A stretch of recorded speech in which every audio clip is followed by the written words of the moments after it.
जैसे आप वैसे सिमरण करते ही हो। जब आप किसी काम करते हो, कोई भी कार्य करते हो, ऑफिशियल काम में ज़्यादा डिस्टरबेंस मानते हैं, लेकिन ऑफिशियल काम करते करते भी वह कसक मालिक की रह कर अंदर रहनी चाहिए हमारे। अब इस बात को आप समझ जाओगे। एक व्यक्ति ने 50,000 रुपये लोन लिया, लड़की की शादी और सारी व्यवस्था करनी थी, तिजोरी में यानी सेफ में रख दिए। और चलते समय कहीं जाना था निमंत्रण देने के लिए, सेफ खोल कर किराया निकाला और जल्दी का मारा कि किसी कारण से वो लॉक करना भूल गया सेफ को और पहुंच गया 200 किलोमीटर।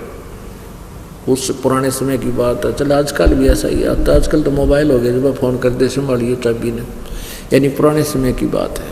तो वो चला गया अपनी रिश्तेदारी में लगभग 200 किलोमीटर। शाम के समय उसको याद आया जब खाना खाने लगा,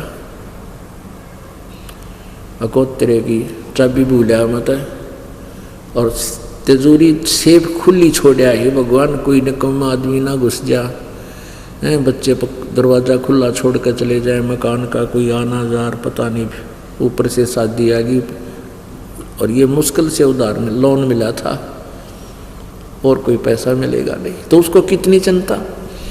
अब वो रिश्तेदारों से बात भी कर रहा है लेकिन तिजोरी से दिमाग नहीं हटता उसका, उस सेफ से अलमारी से दिमाग एक सेकंड भी उसकी टेंशन हटती नहीं। वो टेंशन समझो, ये टेंशन जो है ये है हमारा मेडिटेशन, ये सहज समाधि है। यह हटाए भी ना हटे, जब आपका यह कसक लग जाएगी,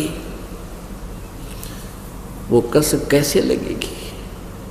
आगे गए ना बावड़े रहते भी सब जाही, बिन साहेब की बंदगी की ते ठोर ठिकाना नहीं। जैसे मोती ओस का ऐसी तेरी आव, गरीबदास कर बंदगी बहुर ने ऐसा दाव। अब परमात्मा की बारे में जब हमारे हृदय में यह जगह बन जाएगी कि ना तो मनुष्य जीवन बार बार मिलेगा, और मनुष्य जीवन मिल गया तो ज्ञान नहीं मिले कि मनुष्य जीवन चाटाएंगे खाम, वो तो फिर एक पशु जैसा धंधा, तो एक असंख्य बार जन्म हो जाओ मनुष्य का। जैसे मोक्ष नहीं हुआ, परमात्मा प्राप्ति नहीं हुई, तो आपके अंदर एक विशेष कसक बनेगी। और ये कसक जो है, जैसे आप कोई ऑफिशियल काम भी करते हैं तो भगवान की भूल नहीं पड़ सकती, भले ही सिमरण नहीं हो सकता लेकिन वो चिंतन नहीं छूट सकता। परमात्मा की याद भगवान ने ऐसा है, वेदों में ऐसा लिखा है। ये रह रह कर हमने तो एक ऐसा माहौल बनाना है, एक ऐसा रूटीन बनाना अपने दिमाग का कि ये बकवादा तटका भगवान के चरणों में ही लगा रहे। ये मालिक की वाणी याद आने लग जाएंगी जब आप कोई रिटर्न कार्य करते हो। सुखदेव ने 84 भुगती बना पजावे खरवो, तेरी क्या बुनियाद पुरानी तू पेंडा पंथ पकड़वो।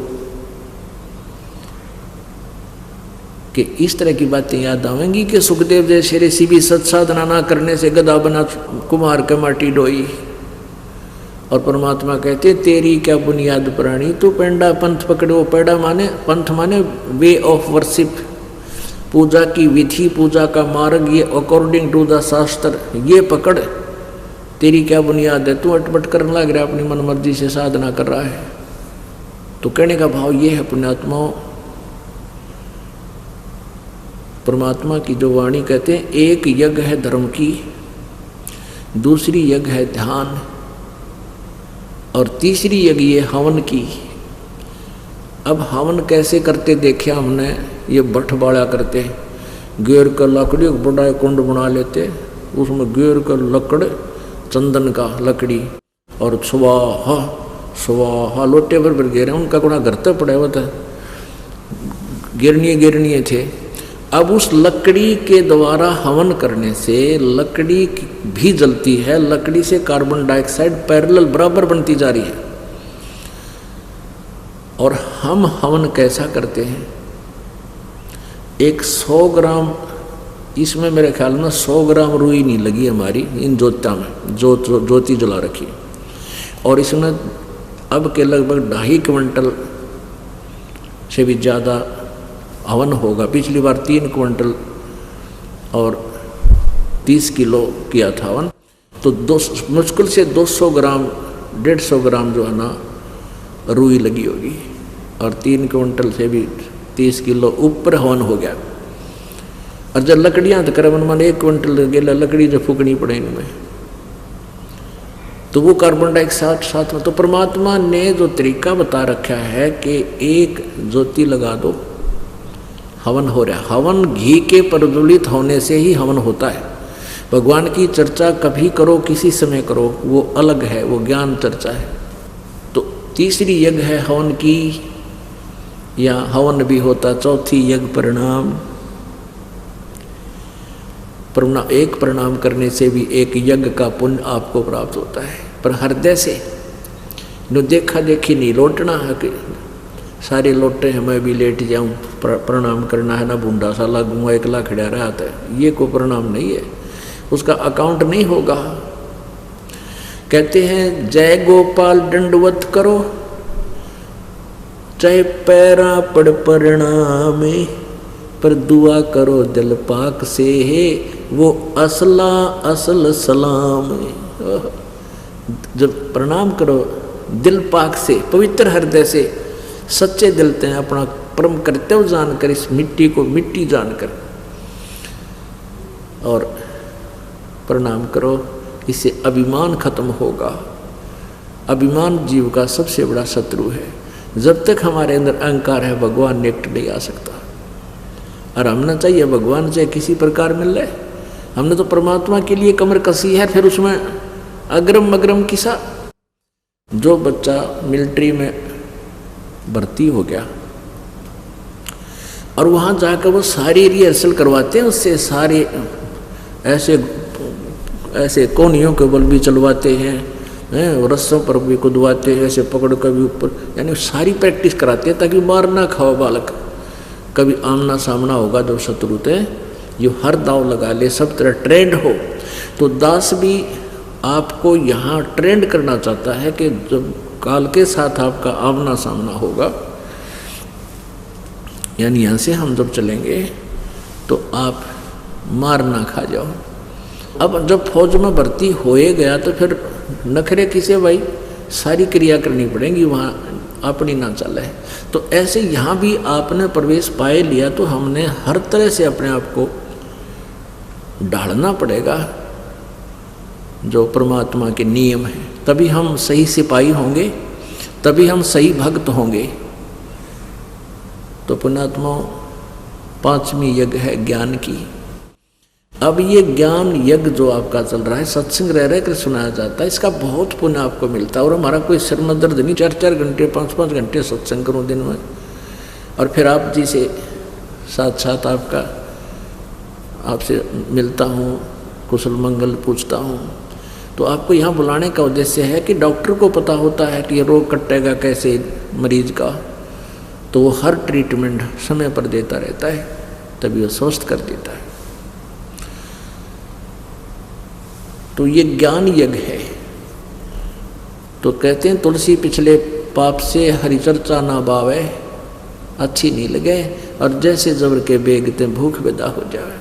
कुछ ऐसे पाप हैं जो सत्संग के श्रवण करते हैं या शारीरिक सेवा करने से ही समाप्त होते हैं, उनका और कोई विकल्प नहीं। तो फिर क्या होगा कि कुछ दिनों के बाद आपने इतनी भूख लगेगी, आप डटे नहीं डटो।